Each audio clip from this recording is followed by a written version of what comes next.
Well, as we wrap up another busy week in news, I want to shine a light on some page 2 stories being drowned out by the news cycle, seemingly endless coverage of this debt ceiling that is still going on even though it's already passed.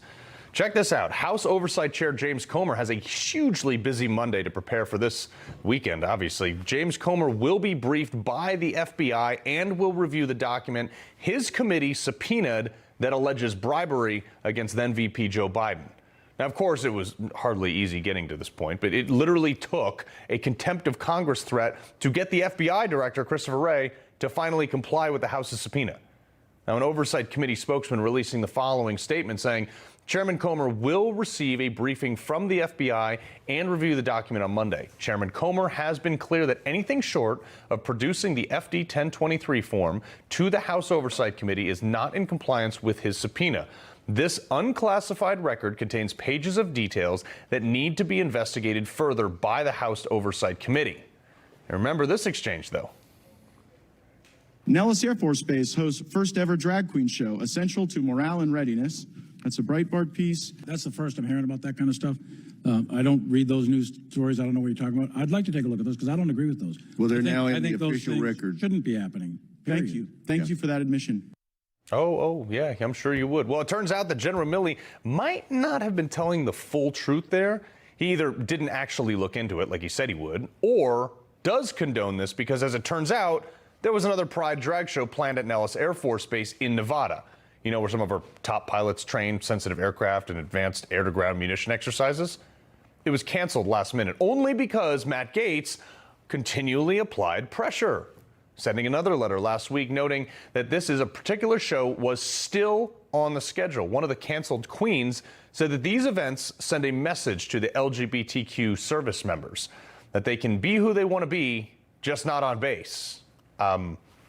Did you not forget the drag queen that the Navy has been promoting for like the last month or so? Now on to this one. I know I've been trying to warn you. No matter how many times we see the headlines raising concerns about AI, people just don't listen. Well, now an AI-controlled U.S. military drone is responsible for killing. I use killing in quotations because thankfully this was a simulated drill integrating AI into a drone platform. But the AI in this simulation had a built-in kill switch for its human pilot to hit it if anything went wrong. Well, the drone located where that kill switch was being housed and where its operator was in the simulation and then attacked. Skynet's become sentient. Now, obviously, the military is now backtracking, saying, well, they misspoke with the initial reports. That didn't really happen the way it's being perceived. Right. I'm sure we'll just hide behind some curtain of classification and continue to do exactly what we've been doing, no matter how dangerous it is. Anyway, joining me now to discuss retired U.S. Air Force Brigadier General and Newsmax contributor General Blaine Holt. All right, General, you and I have talked a lot about this before, and now we kind of have, I mean, it was a simulation, thankfully, but we kind of have the proof now, even though the military is now backtracking, said, well, maybe not. We are here. Skynet is real. It's good to be with you. This is really troubling. And then the backtracking is really troubling. Look, if this is what happened, fine. This is the science. The genie's out of the bottle. We have to learn from it. We have to get better on this immediately. Let's take that drone out of this equation. Let's put in a B-2 bomber with nuclear weapons on it. And let's have the AI that's sentient decide that maybe the United States is in error in this conflict. We're going to be okay with that? It just boggles the imagination. And then in the aftermath of this word getting out, which is so dangerous, we're going to roll it back. Really, we're going to say, oh, no, nothing to see here. That's the other part that just, to me, is you don't need to do that. You just need to stand by it and go, yes, we're on a very dangerous journey with this stuff. We have to get it right. But General, just to your point, like there are so many things in our arsenal that are completely automated right now that and they always say, oh, the system can't. This is the system. Yeah. The system is made up of this. Yeah. It can access anything at any time, anyway. And if it can turn around, locate its own kill switch, and then simulated fire upon it, to set itself free, I'm assuming is what the end goal was. I don't know, I don't speak computer. But what more proof do we need?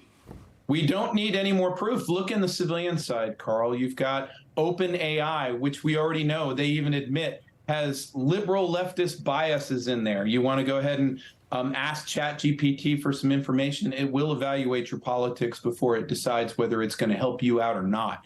And so when these algorithms get put into the machine, if we don't have this science, like nuclear proof, meaning there's no room for error, right, then we could be the recipients of the weapons that we're creating. Yeah, like you basically just need a hard switch to be like, bzz, power down. Yes. Yes. Unbelievable. Skynet will figure out how to take that away too, by the way. Yeah, exactly. So before I let you go, your latest op-ed for Newsmax asks if we're ready for World War III. What do you say? I don't think we are, but this is what I'm writing about. Don't worry, because our previous best generation or greatest generation in the 30s on the ramp up to World War II, they weren't ready either. They were reeling from a Great Depression economic downturn. Does that sound familiar? We had a military that was completely hollowed out, politicized, and the lunatics in Washington were just making life much worse as the very aggressive Japanese and the Germans rose and took advantage of American weakness. Well, in very short order, Rosie the Riveter was on the scene, and we put a lot of people into uniform, and we got our stuff straightened out. What I'm suggesting is all those factors are back with us now, and we have to get our house in order immediately as Americans. General, real quick, I got less than a minute left. We're seeing like massively incremental rates of obesity. We see kids eating Tide Pods and going to college for basket weaving degrees. Do we have the population to pull from? We have to. Yeah, we do have the population to pull from to get started, but we're going to have to change the culture in our country like overnight, just like they did. Like, why aren't you welding on a bomber downtown? Are you un-American? Why aren't you getting your spiritual, your community, and your physical house in order and your resilience in order and returning to American values? Because you're going to need all of those. This is going to be the worst one if we have to go do this. Yeah, it is something that I'm very concerned about. General Blaine Holt, always a pleasure.